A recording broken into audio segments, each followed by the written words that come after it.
लोकसभा चुनाव 2024 का रिजल्ट देखने के बाद राहुल गांधी काफी खुश नजर आए थे और उन्होंने कुछ बड़े ऐलान किए थे। लेकिन सबसे बड़ा सवाल था कि अपनी सरकार बनाने के लिए जो उनको 272 का आंकड़ा चाहिए था और जो वो दावा कर रहे थे कि 295 उन्हें सीटें आएंगी, वो भी तब जब एग्जिट पोल के दावे ये कर रहे थे कि 350 पार तो एनडीए आराम से कर जाएगा। तब राहुल गांधी अच्छे खासे कॉन्फिडेंस में कहे थे कि 295 सीटें हमें मिलने वाली हैं, लेकिन आंकड़ा उनका 234 पर जाकर अटका। अब ऐसे में सबकी नजरें इस बात पर थी कि राहुल का अगला कदम क्या होगा। दूसरी तरफ नीतीश कुमार, चंद्रबाबू नायडू जैसे नेता खुले तौर पर बीजेपी के साथ मिलकर एनडीए दल को समर्थन देते हुए वहां पर उनकी बहुमत की सरकार को आगे बढ़ाने में जुटे थे। 293 का करीब आंकड़ा एनडीए को मिलता नजर आया, लेकिन इंडिया दल पीछे रहा। अब ऐसे में सबके सामने सवाल था कि जिस तरीके से इंडिया और एनडीए की लड़ाई रही काफी दिलचस्प थी, लेकिन बीजेपी के लिए नुकसान वाली बात है, क्योंकि बीजेपी का इस बार के चुनाव में जनाधार खिसका। जैसे कि बीजेपी की अगर हम हालत देखें तो 2014 में बहुत बेहतरीन हालत में थे, क्योंकि 282 सीटें तो अकेले ही निकाल ली थी। बहुमत की 10 आंकड़ा यहाँ पर ज़्यादा था। 303 2019 में मिली थी उनको, तो उस वक्त भी देखे तो वहाँ पर काफ़ी उत्साह पैदा हुआ था उनके खेमे में। लेकिन इस बार भी बात थी कि बीजेपी अकेले 370 तक सीट जीतेगी, लेकिन 241 पर करीब आके रुक गई। तो जब एक पत्रकार ने पूछा राहुल गांधी से कि आप जनादेश को गरीबों की जीत बता रहे हैं, ऐसे में उनके लिए विपक्ष में बैठकर काम करना पसंद करेंगे या सरकार बनाने की कोशिश करेंगे, इस सवाल का जवाब देने से पहले राहुल गांधी ने खरगे से बोलने को कहा। राहुल ने इस बात का मान रखा कि खरगे पार्टी के अध्यक्ष हैं। जब खरगे ने उन्हीं से गुजारिश कर दी तो राहुल बोले, देखिए यहाँ एक फाइन लाइन है और मैं बिना अपने सहयोगी से पूछे इसका जवाब नहीं दे सकता। जो भी बैठक तय करी थी, बैठक में क्या तय हुआ था? बैठक में ये तय हुआ कि जो भी बाहरी वाले सहयोगी दल हैं, अगर वो साथ आना चाहें तो उनके लिए दरवाजे खुले हैं, लेकिन फिलहाल हम अपनी सरकार बनाने की ओर नहीं देखेंगे। राहुल गांधी को नेता प्रतिपक्ष बनाने की बात सामने आई थी। इस लिहाज से राहुल का अंदाज काफी संजीदा था। गठबंधन धर्म की बारीकियों को समझते हुए उन्होंने इस सवाल को टाल दिया।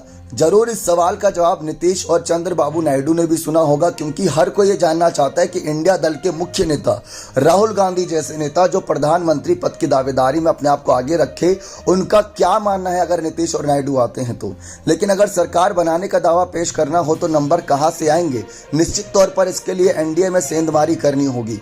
दो सबसे बड़े पार्टनर्स पर उनकी नजर की होने की बात थी। तेलुगु देशम पार्टी जिसके 16 सांसद और नीतीश कुमार की जनता दल यूनाइटेड जिसके 12 सांसद हैं। इसके अलावा 7 निर्दलीय, एक बड़ा कहीं ना कहीं अंक है।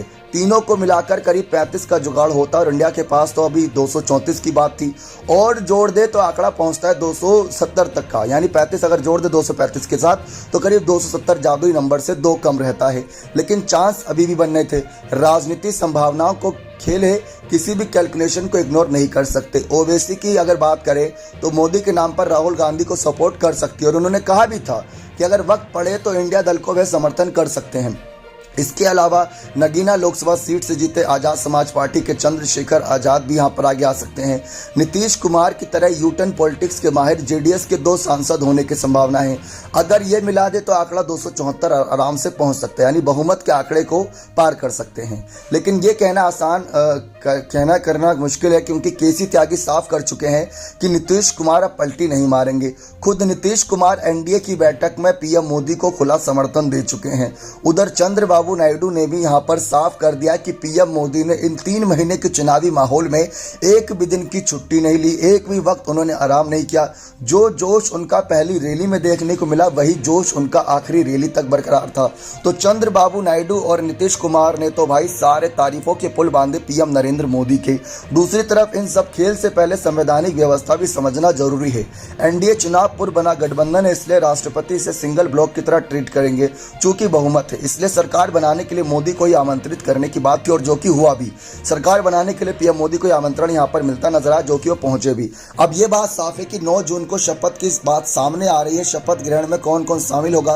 पीएम मोदी ने एक बहुत शानदार बात कही। देखिए, जब बात आती है विपक्ष की, तो आप विपक्ष में भले ही हैं, लेकिन आप देश के खिलाफ विपक्ष नहीं है, आप हमारे खिलाफ हैं। देश में हम और आप यानी कि मिलाकर 140 करोड़ लोग हैं जो देश को आगे बढ़ाने का काम करेंगे। लेकिन जब बात पक्ष विपक्ष आएगी तो आप विपक्ष हैं और हम पक्ष हैं, तो हम इस बात को स्वीकार करते हैं। उन्होंने विपक्ष को लेकर भी आज बहुत शानदार बातें कही है, तो ये बात दिल जीत ले गई। लेकिन बात आती है नीतीश कुमार पर। कि राहुल गांधी को मनाने के लिए पहले नीतीश जुटे हुए थे, क्योंकि सब जानते थे कि राहुल गांधी यात्रा निकाले थे भाई, इतना चले थे, इतनी सुर्खियां बटोरी थी, अकेले दम से उन्होंने एक माहौल बना दिया था। इस बात में कोई दोहराई नहीं कि जब राहुल निकले थे तो ऐसा लग रहा था कि इनकी काफ़ी आलोचना हो रही थी यात्रा के वक्त, लेकिन राहुल ने धीरे धीरे पूरा माहौल बदला, और माहौल कुछ इस तरीके से बदला कि विधानसभा चुनाव में भले ही कांग्रेस को हार का सामना करना पड़ा था, जो छत्तीसगढ़, राजस्थान और मध्य प्रदेश थे, लेकिन उसके बावजूद भी उनकी चर्चा तब हो रही थी क्योंकि वोट परसेंटेज के मामले में तेलंगाना के भी आंकड़े मिलाने के बाद काफ़ी आगे निकल रही थी कांग्रेस।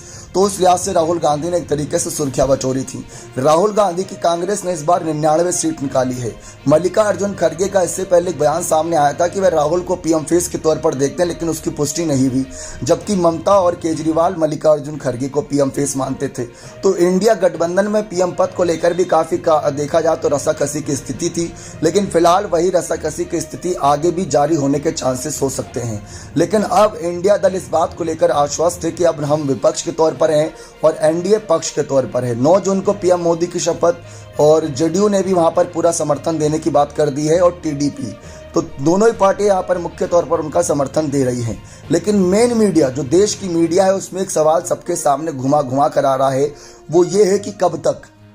नीतीश कुमार को आपने देखा कि कितनी बार उन्होंने साथ छोड़ा और साथ दिया है, तो वह सवाल सबके सामने है कि कब तक। सोनिया गांधी ने भी इसका जवाब दिया कि देखिए, साल के अंत में हमारे पास मौका होगा, जब महाराष्ट्र जैसे बड़े राज्यों में चुनाव होगा तो हम वहां पर अपनी ताकत दिखाएंगे और विपक्ष की एकजुटता देखकर अच्छे नेताओं के पसीने छूटेंगे।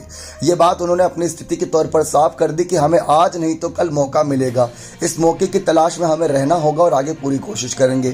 फिलहाल राहुल गांधी तो अपनी विपक्ष की भूमिकाओं को भी संभाल चुके हैं। जैसा कि आपने एग्जिट पोल के आंकड़े देखे, तो उसके बाद शेयर मार्केट को लेकर क्या खबरें थी, फिर उसके बाद जब नतीजे आए, फिर उसके बाद क्या हालत थी आपने देखी, तो उन सबको लेकर कहीं ना कहीं राहुल गांधी पूरी तरीके से विपक्ष की भूमिका में अभी से ही आते नजर आ रहे हैं। सवाल यह है कि उनको मनाने या फिर बात करने को लेकर क्या स्थिति है, क्योंकि हर कोई यही जानना चाहता कि अगर नीतीश कुमार आ रहे हैं या नहीं आ रहे, चलो वो तो उनकी मन की बात है, लेकिन ऐसे में मल्लिकार्जुन खड़गे या नीतीश कुमार, राहुल गांधी जैसे नेता क्या सोच रहे हैं। तो उन्होंने साफ कहा कि अगर जो भी संविधान या अपने आप को आगे रखने के लिए या फिर पार्टियों को आगे रखने के लिए आता है, तो साफ बात है कि उनका स्वागत है। ये बात मल्लिकार्जुन खड़गे के द्वारा की गई थी। Rahul Gandhi man of the match है, ये बात साफ तौर पर कही जा रही है। शशि थरूर ने भी इस बात को कबूला है। साथ ही साथ अब यहाँ पर कहा जा रहा है कि आगे आने वाले वक्त में राहुल गांधी पूरी तरीके से यहाँ पर युवाओं को लेकर और आगे सभी नेताओं को लेकर कहीं ना कहीं मुख्य भूमिका निभाएंगे। राहुल गांधी को लोकसभा चुनाव में अगर देखा जाए तो मैन ऑफ द मैच का हकदार बताया और कहा कि ये उचित ही होगा कि वह सदन में विपक्ष के नेता की जिम्मेदारी संभालें। तो ये बात साफ है कि जनादेश जो है, अब मतदाता कहीं ना कहीं उन्हें विपक्ष की भूमिका में भी देखना चाहते हैं। अब देखते हैं कि एक तरफ सामने अगर देखें तो पीएम नरेंद्र मोदी, नीतीश कुमार, चंद्रबाबू नायडू, और साथ ही साथ देखें तो वहाँ पर चिराग पासवान, जीतन राम मांझी और अनुप्रिया पटेल, साथ ही साथ अजीत पवार जैसे दिग्गज नेता। दूसरी तरफ इंडिया विपक्ष की भूमिका में, जहां राहुल गांधी, मल्लिकार्जुन खड़गे, ममता बनर्जी, केजरीवाल, अखिलेश, ऐसे कई, उद्धव ठाकरे, शरद पवार जैसे दिग्गज नेता। तो इस समय देखा जाए, ये लोकतंत्र की सबसे खूबसूरत बात है कि एक तरफ पक्ष भी मजबूत बहुत ज़्यादा है और विपक्ष भी अच्छी चुनौती पेश कर रहा है। बने रहे चैनल के साथ, बहुत बहुत धन्यवाद।